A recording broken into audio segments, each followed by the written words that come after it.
ہمارے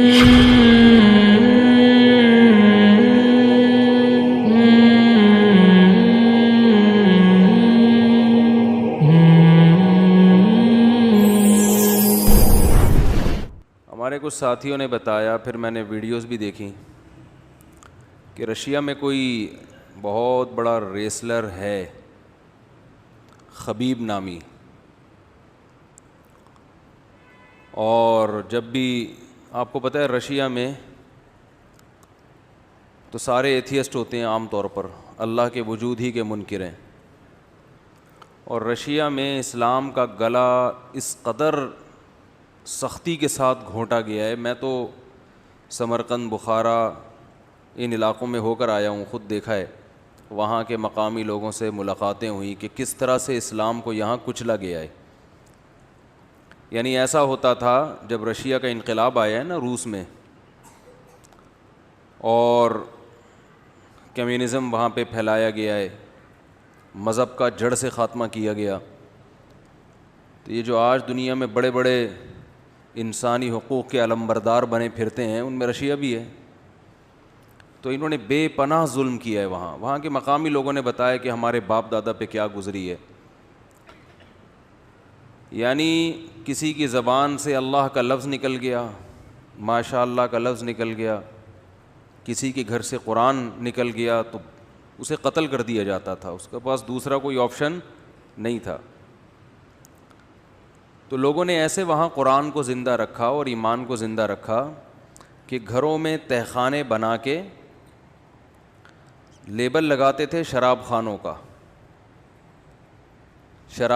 کا اور تصویریں ایسی لگا دیں جس سے جب رشیا کے فوجی آئیں تو وہ یہ سمجھیں کہ یہ لبرل لوگ ہیں، اور اندر تہخانوں کے اندر چھپ چھپ کے قرآن مجید کی تعلیم، تاکہ ہمارے بچوں میں اسلام ٹرانسفر ہو۔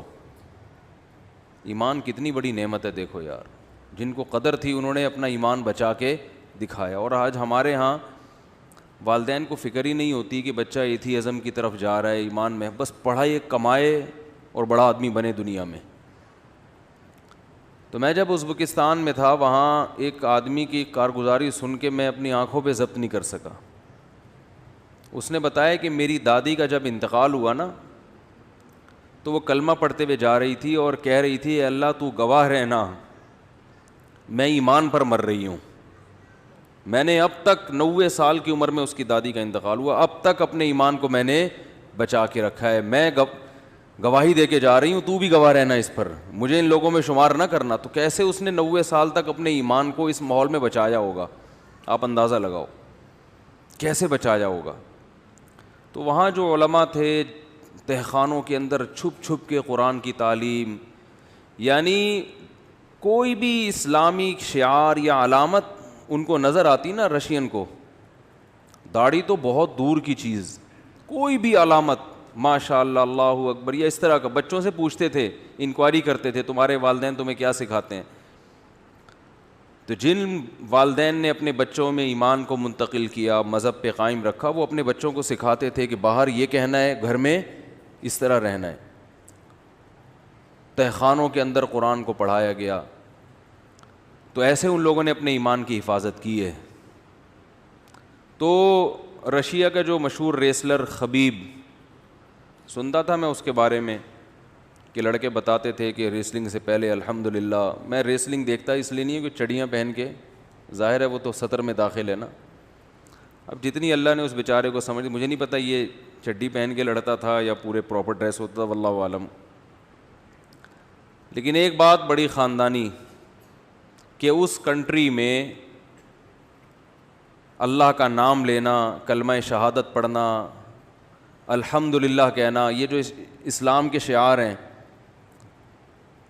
اور UFC میں یعنی الٹیمیٹ فائٹنگ چیمپئن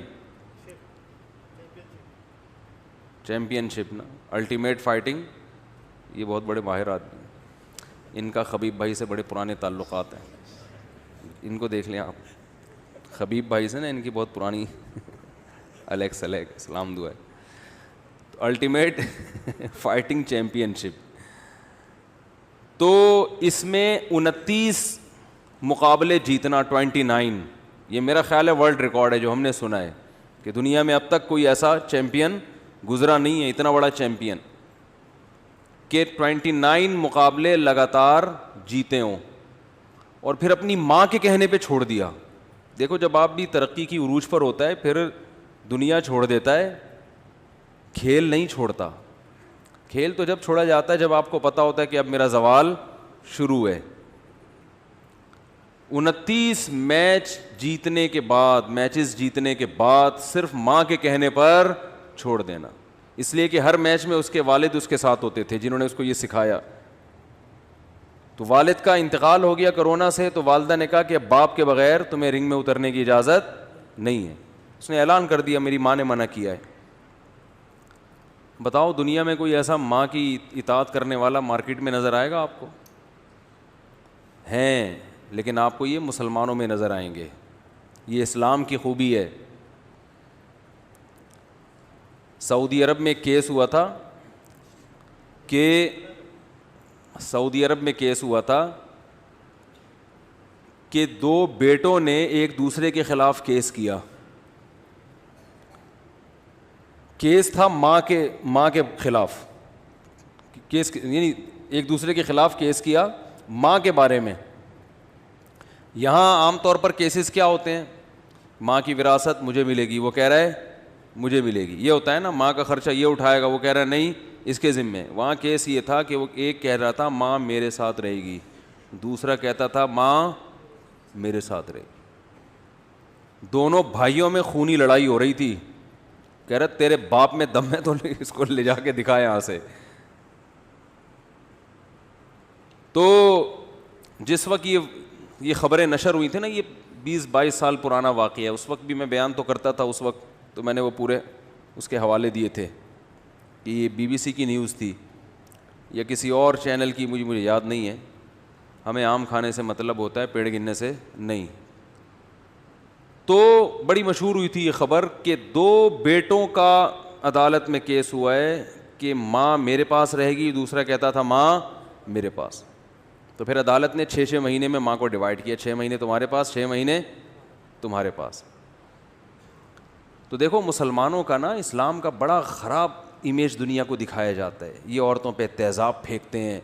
کوئی ایک آدھ واقعہ کہیں کسی گاؤں دیہات میں ہو گیا ہوگا تو ویمن رائٹس کی جو تنظیمیں ہیں وہ پیش کرتی ہیں یہاں عورتوں کے حقوق پامال کیے جاتے ہیں. عورت میں سب سے پہلے ماں ہے یا نہیں ہے؟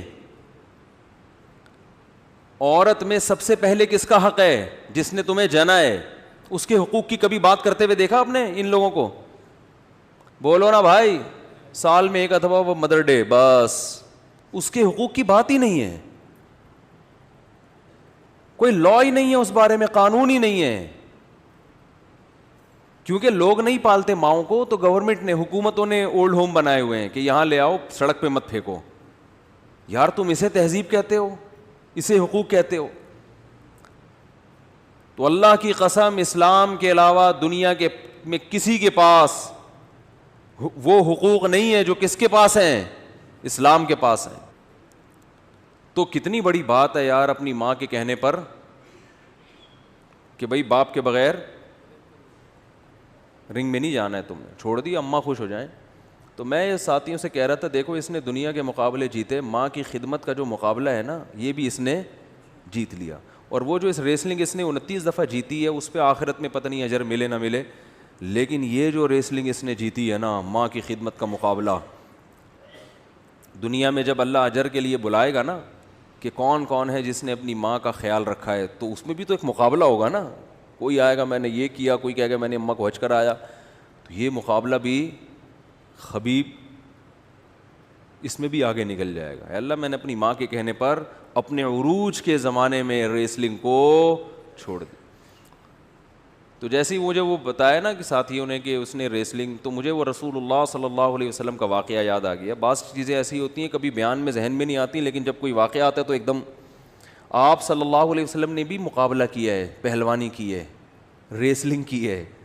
حضرت رکانہ رضی اللہ تعالیٰ عنہ یہ زمانے جاہلیت میں بہت بڑے پہلوان تھے, مکہ کے سب سے بڑے پہلوان مشہور تھے, اور ان کا ریکارڈ تھا ان کو کبھی کسی نے ہرایا نہیں تھا. تو ایک مرتبہ کہیں ان کی ملاقات ہو گئی رسول اللہ صلی اللہ علیہ وسلم سے، ابو داؤد اور ترمذی کی روایت ہے، تو انہوں نے نبی صلی اللہ علیہ وسلم سے مقابلہ کیا اور چیلنج کیا آپ مجھے ہرا کے دکھائیں. آپ صلی اللہ علیہ وسلم نے ان کو پچھاڑ دیا، لڑائی ہوئی ہے اور ان کو پچھاڑ دیا.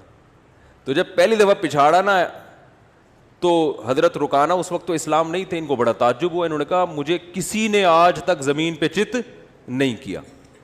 تو کہا دوبارہ مقابلہ ہوگا. یعنی یہ والا کیا ہو گیا؟ کینسل. یہ تو شاید کوئی اتفاق ہو گیا ہو.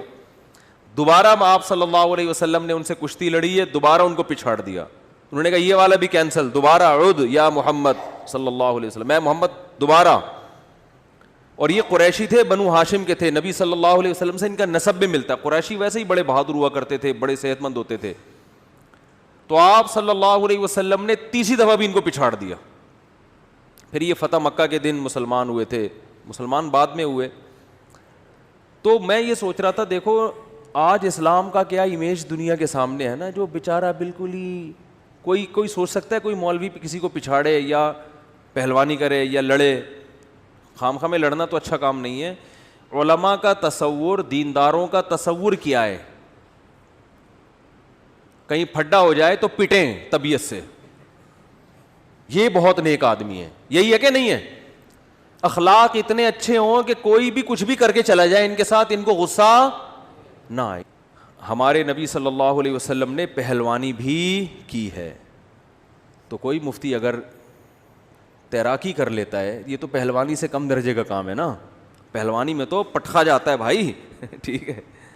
تو اسلام کا جو تصور ہمارے دماغوں میں آیا ہے نا، وہ تصور ٹھیک بولو نہیں ہے. میرے جو اساتذہ ہیں نا جن سے میں نے علم حاصل کیا، بہت نیک ہیں، تہجد گزار ہیں، والی بال کھیلتے ہیں پابندی کے ساتھ. جتنے میرے ٹیچرز ہیں مدرسے میں بڑے بڑے عالم ہیں، میں نام نہیں بتاؤں گا، ایک تو مجھے بار بار یہ آ رہا ہوتا ہے وہ